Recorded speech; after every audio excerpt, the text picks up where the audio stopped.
Thanks, Claude. I would open with thanking the fans again for a tremendous home environment. That's the expectation we've set at UGA for environment to be intense and fun and exciting, and I thought that the crowd did that, and we want the same this week. Vanderbilt, got a lot of respect for Clark. He's an alumnus of the school, similar to me. I've always respected the work and job he did. He did a tremendous job when he was at Wake. And we copied a lot of those things he did defensively there, and then competed against him as the defense coordinator at Notre Dame as well. So through the SEC head coaches meetings, gotten to know him better and got a lot of respect for the way he carries himself and the way he leads his program. So that we're on to Vandy. Raise your hand if you have a question. Kirby, after looking at the tape, is there any common thread you've noticed in the slower offensive starts in the first half over the past 2 weeks? Not that I can speak of. I mean, some missed opportunities, but there's an opportunity to grow and get better each day at practice, and our guys have kind of adopted the mentality that they're going to do that each and every day. They get to go against a really good defense in practice, and I think everybody defines slow differently.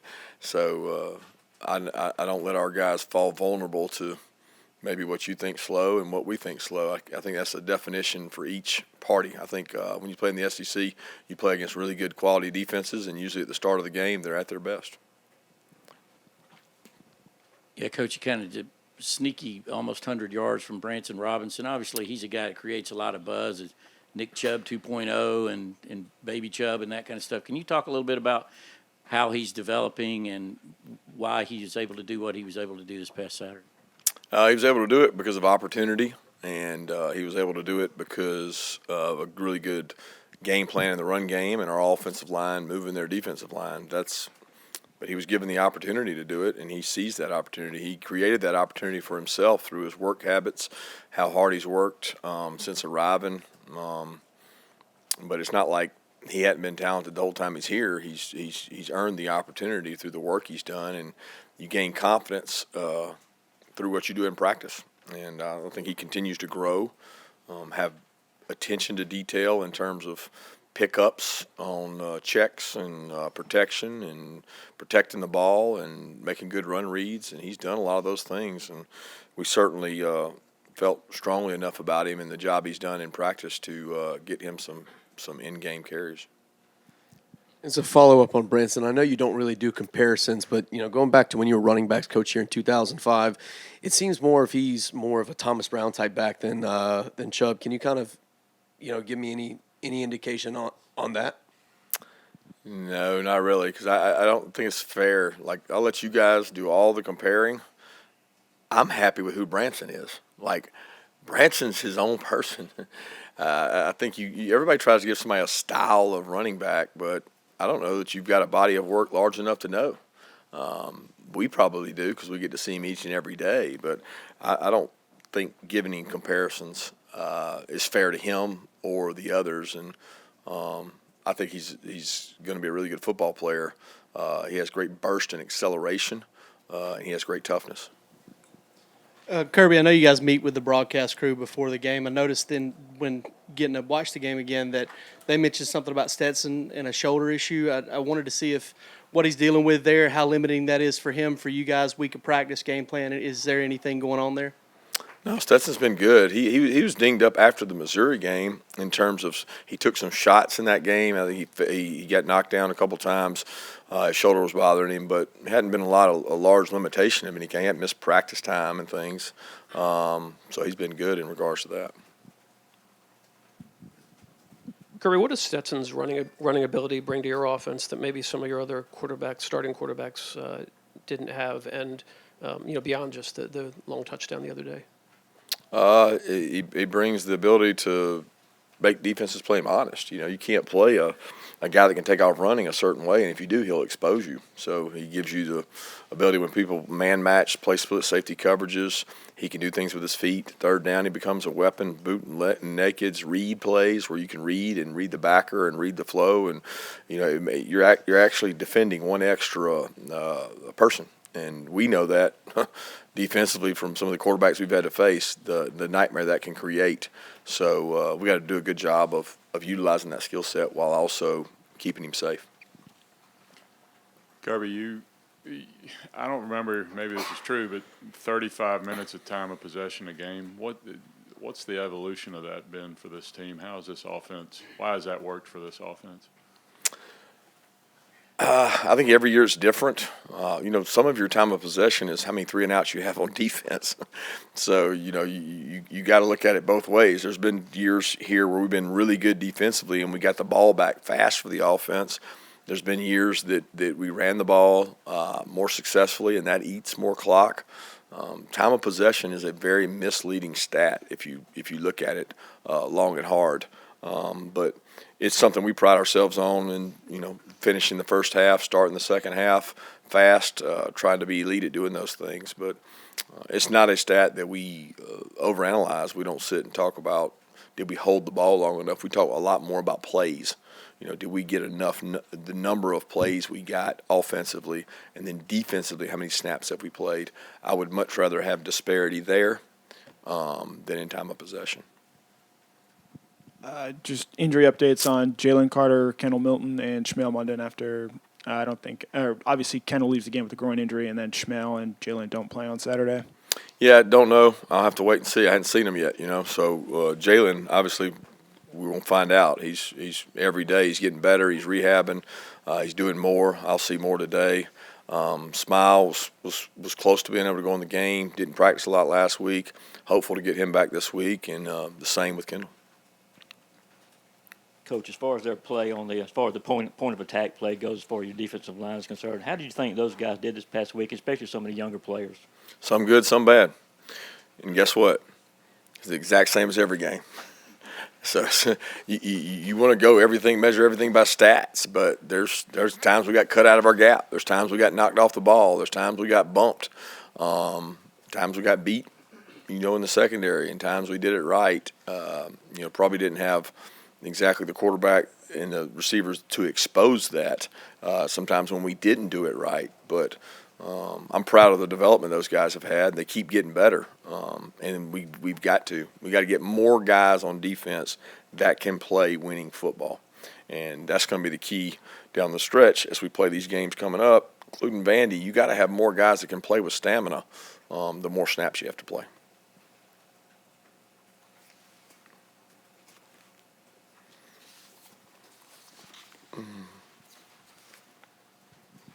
Coach, last week one of the Auburn players was talking about keeping Jordan out of his third down packages on defense. But I noticed when you're in your third down package a lot, we see Xavier Sori, Michael Williams, and Bear out there.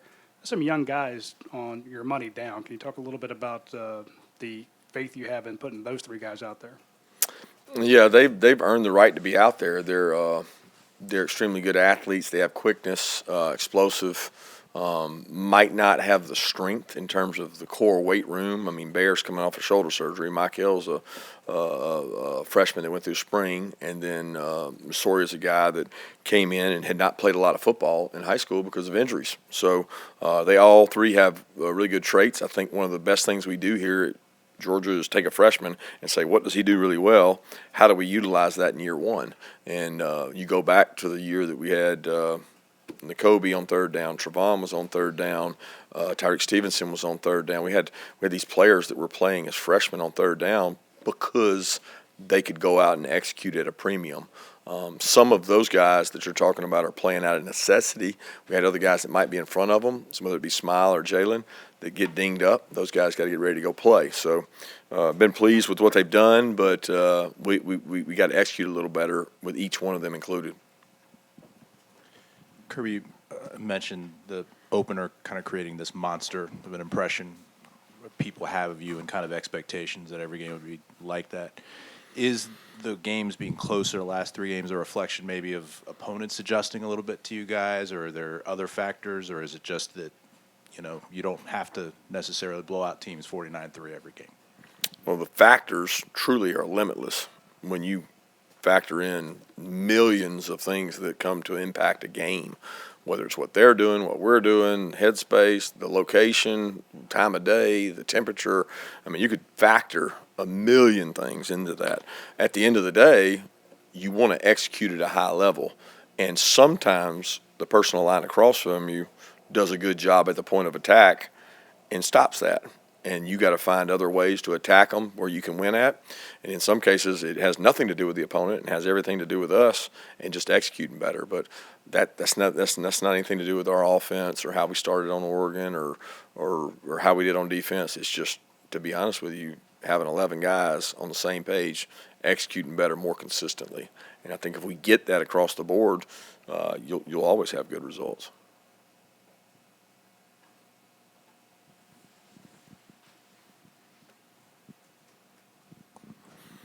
Coach, you already talked about Xavier Story, but Ryan Davis was another guy that had to step up with Smale Munden being out. How would you describe his game yesterday on Saturday, especially in a spot where you got to communicate to both the front end and the back end and execute? It's twice as hard because we're at home. So we knew we pumped crowd noise in Tuesday, Wednesday, Thursday, even Friday walk, Saturday before the game. We're still doing crowd noise to try to get the simulation of those backers having to communicate because there's such a integral role to what we do defensively, and I thought Ryan stepped up. I mean, his maturity showed in terms of being able to have composure and play. We had to play Sorey more than maybe he's played in the past in first and second downs, and we have to continue to work on that position because it's not a position that we have tremendous depth at, and we've got to look and always find ways to get our best guys on the field. I was proud of Ryan, though, because he's not a guy who's played a lot of snaps. He's had a lot of injuries. He's been dinged up even in recent weeks, but he went out and pushed through and played well for his team. Kirby, a coaching philosophy question for you. When you have a guy that's struggling, like a couple weeks ago, you had Ladd McConkey with drop passes and a muff punt. When do you pull a guy? Is it based on the position? Is it based on your faith in him? Or when or not so much pull him, but how do you stick with him? Do you change it by position? Do you have different criteria from position to position, or is it player to player? Just watch practice. I mean, it's millions of reps of practice, and I put a lot of value on that. And we do all we can from a sports psychology standpoint, and you go out there and practice. And if you practice the right way with toughness, effort, energy, passion, and believe in yourself, then we're going to continue to believe in you. And I believe in all these guys we got. I see these guys work really hard every day in practice, so give them an opportunity to play free in a game and go cut loose. Coach, just the passing game the last few weeks. Obviously, Stetson missed some open receivers deep. How in general do you feel like his ability is on deep balls, and then the passing game as a whole? Do you feel like that's struggling and needs to be tightened up, or it's just hadn't been necessary the last couple of weeks? I feel great about Stetson as a passer, always have. He does a tremendous job seeing the field. He does a great job going through his reads. He's got great arm talent. He can throw touch passes. He can anticipate throws as good as anybody in terms of anticipating a guy getting open while he's getting pressure. I've seen him repeatedly do that here, and he's done a good job in the passing game. So very pleased with where he is in regards to that. Kirby, you guys jumped on Vandy early last season, and obviously a very lopsided result. In what ways do you see that program improving from year one to year two under this coach? A lot. You start with the first game of the year. You know, they go out to Hawaii and play in a tough environment, tough time change. Very mature to handle that and play well. They played well last week. When you watch the Ole Miss tape, they came out and attacked and played well. I mean, well coached. So the expectation is that you're going to grow and get better. And everybody measures that in different amounts. I'm sure Clark has his way of measuring it, just like we have our way of trying to measure improvement. But they probably, to me, one of the most improved teams in our league in terms of the way they're playing right now. When you have a player as talented as Brock Bowers, how, as a coach, do you balance getting him the ball enough to make sure that he's consistently making an impact on this offense, but also not forcing him the ball where the opposing team knows he's going to get it and try and cover him up as triple coverage, as we saw on Saturday? Triple coverage. There was a play where Stetson threw him a ball and looked like they were 3 yards away. Well, I'm going to be honest with you.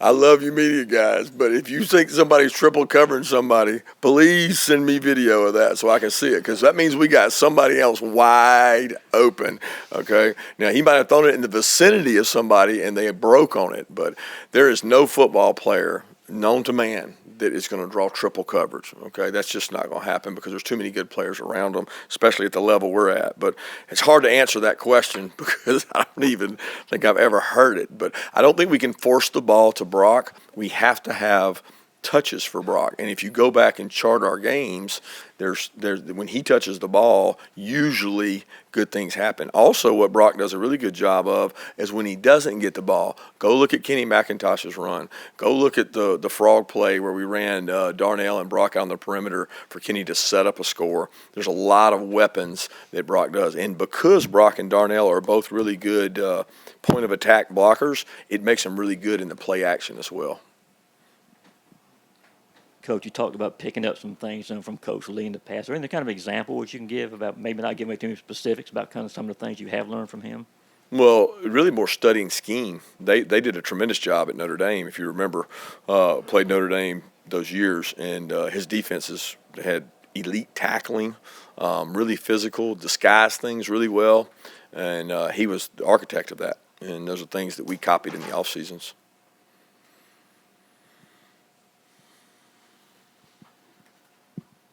We won't get to ask you next week because you got a bye week. But what is your priority for the bye week coming up after Vandy? I hadn't even thought about the bye week, Roddy. I mean, I'm concerned with Vandy and getting our team better. To look at the bye week right now would be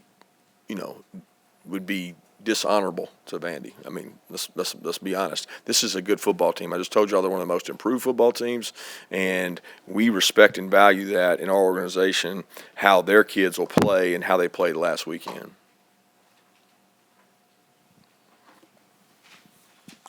Kirby, what do you think the difference was in the fourth quarter in your passing success versus, I guess, first half you had 25 yards. Maybe that was the slow start. People were talking about throwing it. But in the fourth quarter, you guys really lit it up. What did you think the difference was? Did Monken change some things? Maybe they were tired from the strike and attack of the 290 yards that had been gained, and they weren't quite rushing as fast, and they weren't getting back there as fast. We were a little more accurate in terms of it. Threw the ball a little better. I mean, we had a couple passes in the first quarter that we either threw high or we dropped, and then we overthrew a guy on third down. I mean, to be honest with you, when you run the ball better, guess what you also normally do? Throw the ball better. So on the drives that we ran the ball well, we threw the ball well. On the drives that we didn't run it well, we usually didn't throw it well because it brought up third and long.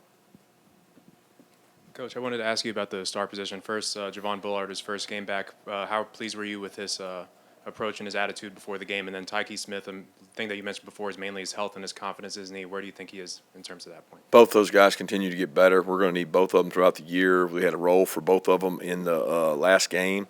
I thought they both accepted that role well, played really hard. Both had a couple, mental mistakes that you can't afford to make at that position that we didn't get exposed on. But I like the way both those guys practice, and I love the energy they kind of bring, and they kind of feed off each other, and proud of those guys. Coach, we're going to get to talk to Jackson Meeks in just a little bit. Kind of what has he done earlier this season to kind of open your eyes? Well, the number one thing he's done, he's been a special teams demon. You guys don't get to see it enough, but he's taken over a role on special teams in terms of kickoff coverage, punt return. He's really been really good at what he does. He executes his assignment. He plays with great toughness. He's gotten some opportunities at wideout, but he's really physical. And that the whole culture and team building and special teams being first, he's really bought into that and brought kind of an air of toughness to that room that we haven't had in a while. Let's take two more questions.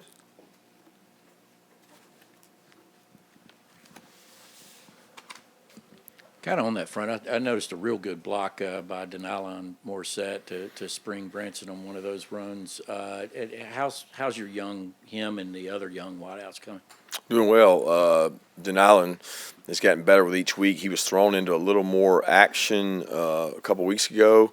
He went a long time in camp without practicing, so he's still maybe 15, 20 practices behind the other guys. But tell you what, when we've asked him to show toughness and make some plays, he's done it. Dylan Bell continues to do that. C.J. Smith has gotten better with every practice. I hope I'm not leaving anybody out, but I feel like those guys are getting better. Last question, anyone?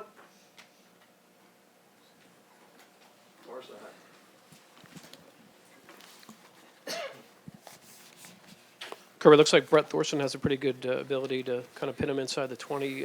Did he have that right when he walked on campus, or has that been something that's developed over the last 10 months or whatever?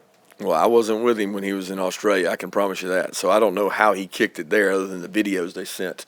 But they do a incredible job of preparing those guys for coming to the States, being part of a college atmosphere, being part of a team, and he's accepted that really well. I thought his punting Saturday was one of the positives in terms of the not only the pins, but the hanging distance was really good. Thank you.